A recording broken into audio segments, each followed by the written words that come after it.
పక్కన దివ్యాంగులు ఉన్నారు, కాళ్ళు లేని బిడ్డలు. వాళ్ళకి మనం వీల్ చైర్స్ ఏమైనా ఇస్తే బాగుంటుందంటే, అదేంటి మన దగ్గర డబ్బులు ఉన్నాయి కదా, సిఎస్ఆర్ యాక్టివిటీస్ ఉన్నాయి మనకి ఎలాగో. ఎందుకంటే సర్వీస్ అంటే గుర్తొచ్చేది రతన్ టాటా గారే కదా సార్, అంత గొప్ప వ్యక్తి. అంటే వెంటనే ఆ వీల్ చైర్స్ డొనేట్ చేశారు సార్. చేసిన తర్వాత ఏమైంది, వెంటనే నిలబడుకొని ఎంజాయ్ చూస్తుంటే ఆ బిడ్డలు సార్ ఇలా కాళ్ళు చేతులతో తిప్పుతూ ఆ వీల్ చైర్ల పైన కూర్చొని ఆనందంగా ఇట్లా ఆకాశం వైపు చూస్తూ సార్ బాగా చూసి అంటే నవ్వులు చిందిస్తూ ఎంజాయ్ చేస్తున్నారంట సార్. అప్పుడు వాళ్ళ ముఖాలలో ఆనందాన్ని చూసి నేను చాలా ఆనందపడ్డాను. అదే సమయానికి ఒక కాళ్ళు లేని బిడ్డ సార్ నా దగ్గరకు నేరుగా వచ్చి నన్ను గట్టిగా చుట్టేసుకున్నాడు. వదులు నాన్న అంటే వదలలేదు, వదులు నాన్న అంటే వదలలేదు. ఇంకేం కావాలి నీకని చూస్తే ఇంకా నాకేం వద్దన్నాడు. ఇంకెందుకు నాన్న వదులు, ఇంకేం కావాలి చెప్పు అంటే, మిమ్మల్ని ఇంకా కాసేపు చూడాలని ఉంది సార్. ఎందుకంటే నేను చనిపోయిన తర్వాత స్వర్గానికి వస్తా, నేను చనిపోయిన తర్వాత స్వర్గానికి వస్తా, అక్కడ నేను మిమ్మల్ని గుర్తుపట్టాలి కదా సార్, మీకు అక్కడ షేక్ హ్యాండ్ ఇవ్వాలి, థ్యాంక్స్ చెప్పాలి, అందుకోసం కాస్త మిమ్మల్ని చూడనివ్వండి సార్ అంటే బ్రతుకంటే అది సార్. ఎందుకంటే సార్ మనం ఉన్నా లేకపోయినా మన కోసం కాలం ఆగదు సార్. మనం ఉన్నా లేకపోయినా మన కోసం కాలం ఆగదు. ఒకవేళ మనం లేకున్నా భూమి మీద మన పేరు నిలబడాలంటే అది మన కోసం కాకపోయినా జనం కోసం బతికే మహానుభావులు ఇలాంటి వాళ్ళు ఉంటారు సార్. అందుకే మనం మీరు అన్నట్లుగా మనం ఉన్నా లేకపోయినా పేరు ఉండాలని అందరూ అనుకుంటారు. అవును సార్. పేరుతో మనకు పనే ఉంది, మేము బతికామా, వచ్చామా, తిన్నామా, పడుకున్నామా, నా స్వార్థం అనే వాళ్ళకి మీరు ఇచ్చే సమాధానం ఏంటి?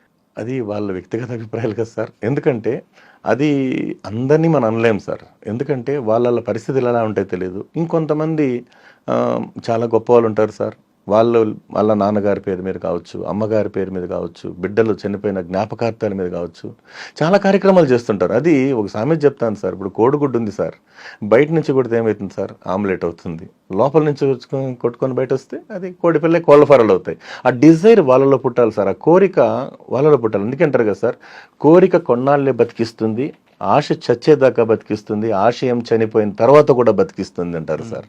అవును సార్. కేరళలో మమ్ముట్టి గారు చేసిన సహాయం మీరు చెప్పండి. రతన్ టాటా గారు చెప్పారు, మమ్ముట్టి గారు కూడా అదే విధంగా సహాయం చేస్తారు. మమ్ముట్టి గారు ఒక గొప్ప హీరో సార్. వ్యక్తిత్వం కూడా చాలా గొప్ప వ్యక్తిత్వం అని విన్నాను నేను ఆయన గురించి.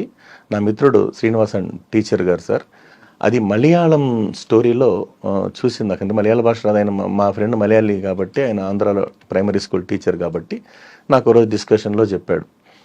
మాటల సందర్భంలో ఇద్దరు చర్చించుకుంటాం సార్, సొసైటీకి ఏం చెప్తే బాగుంటుంది, నేను పిల్లల దగ్గరికి వెళ్తుంటాను కదా సార్ అన్నప్పుడంతా నాకు చాలా వెన్నంటి ప్రోత్సహించే ఆత్మీయ మిత్రుడు సార్ ఆయన. ఆయన ఏం చెప్పాడంటే, సార్ ఒక విషయం చెప్తా, మమ్ముట్టి గారు షూటింగ్ ముగించుకొని ఓ రోజు ఇంటికి వెళ్తున్నారంట కారులో. అక్కడ ఒక ముసలాయన సార్, అటవీ ప్రాంతం అయితే వచ్చిపోయే వాహనాలన్నీ ఆపుతుంటాడు, కానీ ఎవరు ఆపరు సార్. ఈయన కారు ఆపాడు.